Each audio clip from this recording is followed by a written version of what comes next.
और उसका तहफ़्फ़ुज़ करना। और ये सिर्फ ट्राइबल नहीं बल्कि हमारे हिंदू भाइयों के लिए भी ये चीज़ अच्छी नहीं होगी, क्योंकि हिंदू अनडिवाइडेड फैमिली के तहत 3000 करोड़ का टैक्स रिबेट हमारे हिंदू भाइयों को मिलता है। 2015 के इनकम टैक्स के फिगर्स हैं। और अगर यूसीसी आएगा तो Hindu succession act, Hindu marriage act, ये तमाम चीज़ें ख़त्म हो जाएंगी। तो ये मुल्क के लिए ठीक नहीं है। हमारे मुल्क का प्लुरलिज्म हमारे मुल्क की खूबसूरती है, और भारत के प्रधानमंत्री को प्लुरलिज्म से एलर्जी है, वो प्लुरलिज्म को पसंद नहीं करते। हमने चीफ मिनिस्टर को के चंद्रशेखर राव को बताया कि भारत के प्रधानमंत्री बोलते कि एक घर में 2 कानून कैसे होगा। तो आज आप देखिए कि भारत के प्रधानमंत्री ने गलत कहा, मिसगाइड किया पूरे नेशन को। हमारे मुल्क में सीआरपीसी हर स्टेट में अलग है। हमारे मुल्क में 2 कानून है। अगर आप देखेंगे तो नागालैंड में सीआरपीसी का अभी तक इम्प्लीमेंटेशन नहीं हुआ। हमारे देश में अगर आप कोई बड़े बड़े मल्टीनेशनल कंपनीज है, उनका आर्बिट्रेशन की हमने सहूलत दी कि वो सिंगापुर जाकर आर्बिट्रेशन करा सकते हैं। तो ये बात कहना प्रधानमंत्री का बिल्कुल गलत है। प्रधानमंत्री प्लुरलिज्म को पसंद नहीं करते। तो ट्राइबल का मसला है, सिर्फ नॉर्थ ईस्ट के ट्राइबल का नहीं है। अमित शाह अगर ये नागाज को बोल रहे हैं कि नहीं हम ट्राइबल्स को लॉ कमीशन एक्सेप्ट करेगा, तो फिर छत्तीसगढ़ के ट्राइबल का क्या होगा, तेलंगाना के ट्राइबल का क्या होगा, झारखंड के वो टेनेंसी लॉज का क्या होगा, छत्तीसगढ़ के ट्राइबल्स का क्या होगा।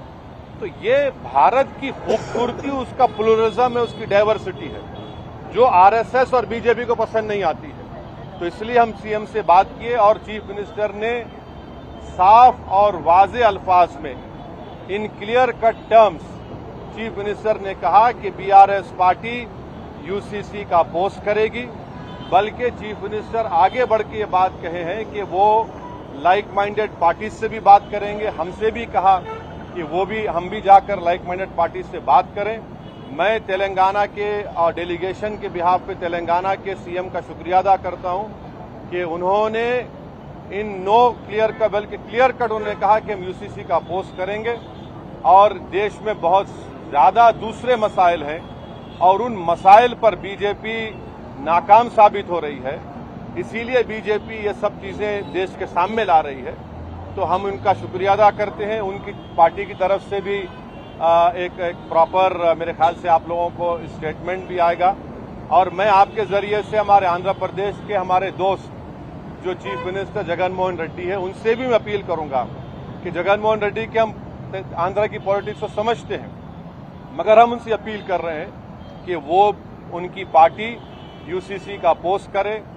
जो पार्टी प्लुरलिज्म को मानती है, जो भारत के डाइवर्सिटी को मानती है, जो भारत एक मोज़ाइक है उसको मानती है, तो उनको यूसीसी को अपोज करना है। और अगर जगन मोहन रेड्डी टाइम देते हैं तो हम भी जाकर जगन मोहन रेड्डी से मुलाकात करेंगे। इस मीटिंग में और भी दूसरे इश्यूज भी उठे, माइनॉरिटी वेलफेयर के ताल्लुक से, ओवरसीज स्कॉलरशिप के ताल्लुक से, वक्फ प्रोटेक्शन के ताल्लुक से, ओल्ड सिटी में मेट्रो के ताल्लुक से, साथ ही साथ माइनॉरिटी फाइनेंस कॉरपोरेशन में जो लोन्स हैं, इंडिविजुअल लोन्स जो देना बंद किए हैं, तो चीफ मिनिस्टर ने कहा कि 4-5 दिन के अंदर वो एक 230 करोड़ रिलीज करेंगे, जिसमें ओवरसीज स्कॉलरशिप जो रुकी हुई है और दूसरे जो स्कीम्स हैं। तो ये एक मोटी मोटी बातचीत हुई है।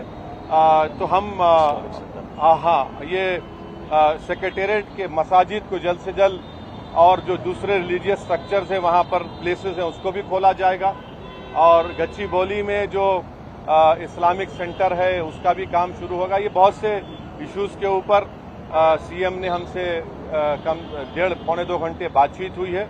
हम शुक्रगुजार हैं। इस मीटिंग में केटी रामाराव साहब भी थे। चीफ मिनिस्टर ने हमसे कहा कि मैंने इस मीटिंग की इम्पोर्टेंस को समझते हुए उन्होंने राज्यसभा और लोकसभा के अपने फ्लोर लीडर्स को भी बुला लिया और उनसे भी कहा कि वो यूसीसी के ताल्लुक से clear cut stand BRS party का है कि उसको अपोज करते हैं। ये आज की गुफ्तगू का एक मोटा मोटा है। तो मेरे को आप इजाज़त दीजिए, नहीं, सुनिए, देखिए असर की नमाज का नहीं, सुनिए, आज की मीटिंग जो हुई है उसमें क्या हुआ मैं आपको बोल